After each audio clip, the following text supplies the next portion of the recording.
طيب قلبي، عاملين ايه؟ يا رب تكونوا بخير. تعالوا نحل بقى مع بعض ان شاء الله بقيه اجزاء المناعه في النبات. خلصنا مع بعض المناعه التركيبيه ونخش على المناعه البيوكيميائيه. اي ممالي يحفز، لو قال لك يحفز او ينشط او يدرك وجود المستقبلات الميكروبات، اوعى طبعا تنسى كلمه المستقبلات. يبقى الاجابه هنا هتبقى الف. المستقبلات بتحفز كل حاجه، بتحفز المناعه الطبيعيه والمناعه الموروثه وكل حاجه.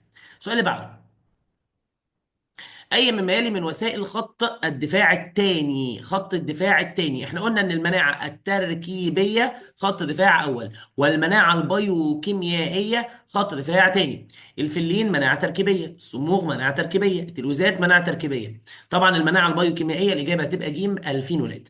اي ممالي يلزم لتنشيط تنشيط او ادراك او اي حاجه، يبقى على طول وانا مغمض الاجابه مستقبلات. عند إصابة النبات بكائن ممرض، خلاص النبات اتصاب بكائن ممرض. أي ممالي من وسائل الدفاعية للقضاء على الميكروب، كلمة قضاء على الميكروب اكتب كده، يعني يعمل على الميكروب بشكل مباشر. طبعا اللي بيشتغل على الميكروب بشكل مباشر الفينولات والجلوكوزيدات، أو الكانافين والسيفالوسبورين، مواد سامة، مواد سامة تعمل على قتل الميكروبات. الإجابة طبعا هتبقى فينولات، اكتب عليها كده مواد سامة. حلو قوي. 67: تتشابه الجلوكوزيدات مع الأحماض الأمينية الغير بروتينية. أولا الجلوكوزيدات يدخل فيه تكوينها سكر اسمه سكر الجلوكوز. حلو. أحماض أمينية يعني عبارة عن أحماض أمينية اللي بتدخل، المفروض يعني الحمض الأميني ده غير الجلوكوز، الجلوكوز ده سكر، الحمض الأميني ده مفروض بيكون بروتين. فالجلوكوزيدات تتشابه مع الأحماض الأمينية في كل حاجة ما عدا إيه؟ طبعا ما عدا الإجابة د، لها نفس التركيب الكيميائي؟ أكيد لا، ده دي مصادر سكرية ودي مصادر مفروض بروتينية. السؤال اللي بعده: اي الوسائل المناعيه التاليه تقوم بقتل الكائن الممرض؟ قلنا قتل الكائن الممرض يبقى اختار ماده سامه. الماده السامه الفينولات او الجلوكوزيدات. طبعا عندك في الاختيارات هتلاقي الجلوكوزيدات، الاجابه دي. اي ممال يمكن ان يصاحب اليه فرط الحساسيه في النبات؟ اي ممال يمكن ان يصاحب اليه فرط الحساسيه في النبات؟ خلاص، النبات ده عنده حساسيه مفرطه، مش عارف يقضي على الميكروب، يبقى لازم بعد ما نخلص الحساسيه المفرطه اللي هي خط الدفاع الاول نبتدي نخش على خط الدفاع الثاني، يعني نبتدي نشغل المناعه البيوكيميائيه. يبقى اللي بعد الحساسيه المفرطه مناعه بيوكيميائيه. التلوثات مناعه تركيبيه، الفلين مناعه تركيبيه، انتفاخ الجدار مناعه تركيبيه. الوحيده اللي تعتبر مناعه بيوكيميائيه هي الفينولات يا شباب، الإجابة دي. أي الوسائل المناعية التالية تتكون بعد التعرض للإصابة؟ المستقبلات موجودة قبل الإصابة، السيفالوسبورين ممكن تبقى قبل الإصابة، الكانافين قبل الإصابة. إنزيمات نزع السمية هي الوحيدة التي لا تتكون إلا بعد الإصابة فقط. يبقى الإجابة تبقى إنزيمات نزع السمية. ما مدى صحة العبارتين؟ توجد انزيمات نازع السمية في النبات قبل الإصابة؟ قول له غلط غلط، احنا لسه قايلينها فين؟ بعد الإصابة. لذلك تصنف هذه الانزيمات كمواد واقية للنبات؟ لا برضه. المواد الواقية يا شباب هي الكانافين والسيفالوسبورين. يبقى اللي تبقى العبارتان خطأ.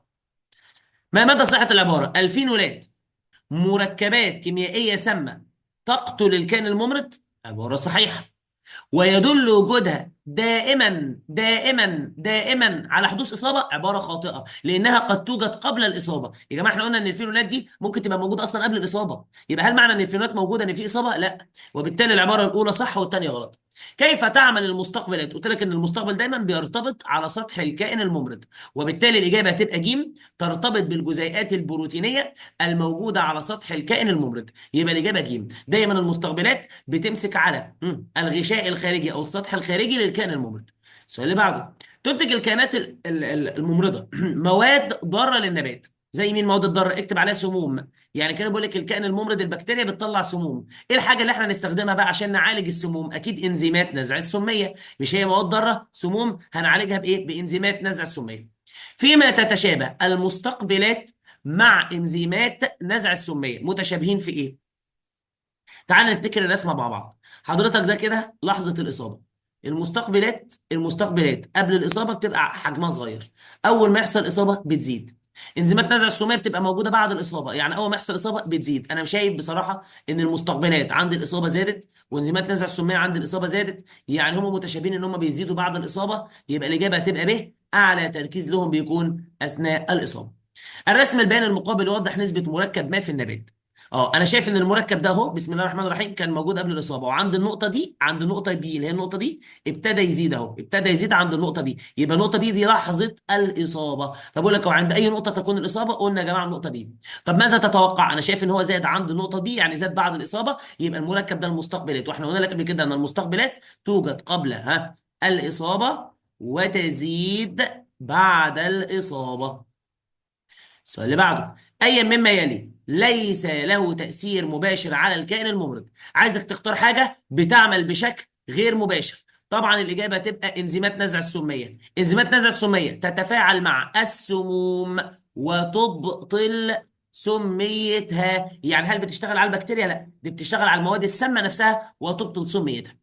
تنتج أوراق بعض النباتات مثبطات تسبب وقف إنتاج التراكيب التكاثرية لبعض الكائنات الممرضة. تاني، تنتج بعض أوراق النباتات مثبطات تسبب وقف إنبات. هو مين اللي بيحصل له إنبات؟ خيوط الغزل الفطري كانت بتنبت، يعني دي خلية كانت الخيوط بتخش جواها. يبقى طبعا احنا كده بنستخدم ايه؟ بنقتل مين؟ الفطريات عشان نمنع خيوط الغزل الفطري. طبعا حشرات لا، فيروسات لا، ديدان الارض لا. عند إصابة النبات بميكروب فإنه يستجيب لذلك بإفراز مواد كيميائية. ما وسيلة انتقال هذه المواد لأجزاء النباتات المختلفة؟ طبعا يا جماعة كل حاجة بتمشي في النبات داخل حاجة اسمها الأوعية النباتية، أوعية الخشب طبعا اللي هو الجهاز الوعائي، وبالتالي الإجابة هتبقى د، النسيج الإيه؟ الوعائي. إذا علمت أن حمض التانيك ده هو عبارة عن مركب كيميائي عضوي، مركب كيميائي، أنت مستني إيه؟ يبقى دي مناعة بايو كيميائية، يبقى التركيبية لا، التركيبية لا. تنتجها بعض النباتات حيث يتسبب في انقباض الأنسجة المخاطية كما في اللسان وباطن الفم عند تناولها. ما نوع الاستجابة المناعية لهذه النباتات؟ يبقى خلي بالك، بيقول لك هو في حمض اسمه حمض التانيك، ده مركب كيميائي عضوي، ماله؟ النباتات بتنتجه، وده بيتسبب في انقباض الأنسجة المخاطية زي اللسان وباطن الفم عند تناوله. خلاص، يبقى هي كده كده اصلا موجوده عندها، بدليل انت لما اكلته هو موجود عندها، يبقى دي كده مناعه بايوكيميائيه موجوده اصلا في النبات. اي الوسائل المناعيه التاليه تزول بزوال خطر الاصابه؟ خلي بالك من حاجه في المراجعه، فيديو المراجعه قلت لك اسمعه، كانت انزيمات نزع السميه بتطلع بعد الاصابه، وعند العلاج اول ما النبات يخف انزيمات نزع السميه ترجع للصفر. يبقى اللي بيرجع تاني بعد ما الخطر الاصابه يروح هو انزيمات نزع السميه. يبقى الاجابه هتبقى مين؟ طبعا انزيمات نزع السميه.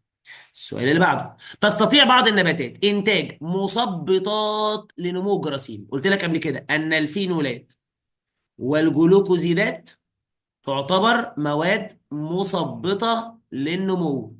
طب يا دكتور محمد، الكنافين والسيفالوسبورين، الكنافين والسيفالوسبورين مواد واقية للنبات. هو هنا بيسأل عن تثبيط النمو، يبقى الإجابة يا فينولات يا جلوكوزيدات. طبعا الإجابة ب.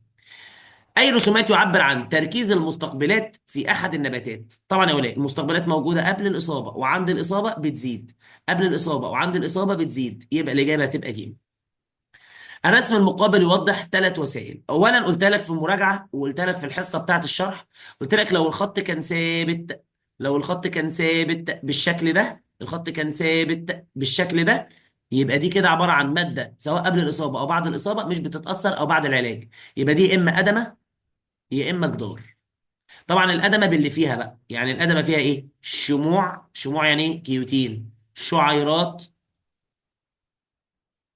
اشواك، صح؟ يعني الشمع معانا كيوتين، يبقى سين نكتب عليها كده كيوتين، يبقى كده كيوتين معانا وكيوتين معانا، يبقى دي لا ودي لا. ده كده بالنسبه لسين. حلو. طب بالنسبه لصاد بقى، صاد هي ماده اتكونت بعد الاصابه، بعد الاصابه وبعد كده فضلت ثابته. يبقى صاد دي ممكن تمشي تلويزات بعد الاصابه وبتثبت، او ممكن تمشي طبقه الفلين بعد الاصابه وبتثبت. طب يا دكتور، الماده عين، فين عين؟ تعالى نشوف عين. العين كانت موجودة قبل الإصابة، أو قبل الإصابة كانت موجودة، وعند الإصابة زادت ورجعت تاني، يبقى مادة موجودة قبل الإصابة وبتزيد، يبقى دي المستقبلات. يبقى س كيوتين، صاد تلويزات أو فلين، عين مستقبلات، الإجابة ألف. الرسم المقابل يوضح معدل التغير في تركيز المادة واي. أهو يا جماعة مادة كانت موجودة قبل الإصابة وعند الإصابة زادت، يبقى دي مستقبلات وأنا مغمض، والمستقبلات مناعة بايوكيم يا ايه. ماذا تتوقع ان تكون الماده واي؟ قلنا الماده واي دي ممكن تبقى مستقبلات، مفيش مشاكل. حلو. ايه تاني؟ احنا قلنا يا جماعه ان في في المناعه البيوكيميائيه ماده اسمها الكانافين والسيفالوسبورين. الكانافين والسيفالوسبورين. ودي مواد يا جماعه بتبقى موجوده يا اما قبل الاصابه او بعد الاصابه عادي، فعلا موجوده قبل الاصابه وموجوده بعد الاصابه، يبقى تمشي برضو كانافين وسيفالوسبورين. اي العبارات تنطبق على الماده واي؟ لسه قايلين اهو، توجد قبل الاصابه وتزيد بعد الاصابه، مش دي لحظه الاصابه اهو، عند الاصابه زادت. حلو، يبقى الاجابه هتبقى ب، توجد في النباتات وتزداد بعد الاصابه. سؤال 86.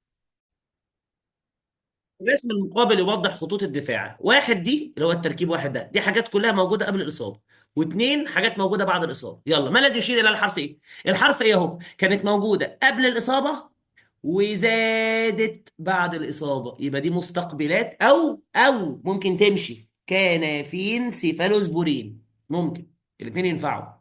طب ما الذي يشير الى حرف بي؟ حرف بي كانت موجوده بنسبه قليله قبل الاصابه اهو، وزادت بعد الاصابه، يبقى كنافين سيفالوسبورين. طب الحرف سي، قبل الإصابة ثابتة، بعد الإصابة ثابتة، كانت يا إما الأدمة يا إما الجدار باللي فيهم. طبعا الأدمة دي كان فيها كيوتين، يبقى الإجابة هتبقى طبقة الكيوتين، الإجابة 3 ألف. ما لازم تشير إلى الحرف دي؟ الحرف دي موجود فقط بعد الإصابة، هل هنا في دي؟ يبقى الحرف دي موجود بس بعد الإصابة، يبقى إنزيمات نزع السمية. كنا بنقول لا لا لا لا لا، لا توجد قبل الإصابة وتوجد بعد الإصابة. في الشكل المقابل، عندما يقوم مسبب المرض بمهاجمة الخلايا تنتج مركبات اكس. كنا بنقول على الاكس دي اهي ماشية ما شاء الله في النسيج الوعائي، يبقى دي مركبات ها، تنشيط، الحماية، والمقاومة. بتمشي تصوت وتلم عليها الناس عشان الجهاز المناعي يشتغل، ودي كانت بتمشي في جهاز اسمه الجهاز الايه الوعي. مستقبلات لا، فينولات لا لا، يبقى الاجابه تبقى د، مركبات التنشيط والمقاومه، ودي كانت بتمشي في الجهاز الايه الوعي. من الشكل التالي اجب عما يلي. ماشي، السيفالوسبورين كانت احماض امينيه غير بروتينيه. انزيمات نزع السميه، اي انزيم عباره عن بروتين، واي بروتين بيتكون من حمض اميني، بيتكون من حمض ايه؟ حمض اميني، يبقى الاثنين مشتركين ان هما الاثنين عباره عن حمض اميني، الاجابه هتبقى ده. ما الذي يعبر عنه صاد؟ اولا دي دعامه تركيبيه ومناعه تركيبيه، عايزين حاجه مشتركه. الدعامه التركيبيه عندها الجنين، والمناعه التركيبيه عندها الجنين عشان الجدار الخلوي. الدعامه التركيبيه عندها السيليلوز، والمناعه التركيبيه عندها السيليلوز عشان الجدار الخلوي. الدعامه التركيبيه كان عندها كيوتين، والمناعه التركيبيه كان فيها طبقه اسمها الادمه، والادمه عندها كيوتين، يبقى هم مشتركين في السيليلوز والليجنين والكيوتين، الاجابه د. اي مما يلي يحدث في حاله غياب المستقبلات من بعض الخلايا النباتيه. خلي بالك انا قلت لك المستقبلات، اكتب كده: تدرك وجود الميكروبات وتنشط دفاعات النباتات. يعني هي بتدرك ان في ميكروب وتنشط الدفاع، يعني هي اللي بتشغل كل حاجه، هي اللي بتشغل كل حاجه، خاصه يا ابني خاصه انزيمات نزع السميه. كده كده نقص الكيوتين ملوش علاقه. عدم تكون السيفالوسبورين غلط، لان السيفالوسبورين موجود قبل الاصابه. زياده الفينولات في الخلايا لا برضه، كده كده الفينولات موجوده قبل وبتزيد بعد الاصابه عادي. انما فعلا انزيمات نزع السميه هي اللي هتتغير، لان انزيمات نزع السميه ما كانتش موجوده، هي بتيجي بس بعد الاصابه. طب مين اللي عرفها ان في اصابه؟ المستقبلات. يبقى الاجابه هتبقى ج. خلاص، اي حاجه قبل الاصابه بتبقى موجوده مش معانا. الكيوتين قبل الاصابه مش معانا، السيفالوسبورين قبل الاصابه مش معانا، الفينولات والجلوكوزيدات قبل الاصابه مش معانا، انما الاجابه هتبقى ايه؟ ج. يعاني احد النباتات من سرعه انتشار الاصابه بالفيروس، مش عارف يتحكم، مما شكل خطر ملحوظ مع فقدان السيطرة على الانتشار. هو يئس من الحياة، لا عارف يمنع الدخول ولا عارف يمنع الانتشار، هيفجر نفسه. النبات لما يفجر نفسه دي خاصية كان اسمها ايه؟ الحساسية المفرطة، وبالتالي الإجابة هتبقى د. كده النبات حساس بزيادة، يعني عنده حساسية مفرطة.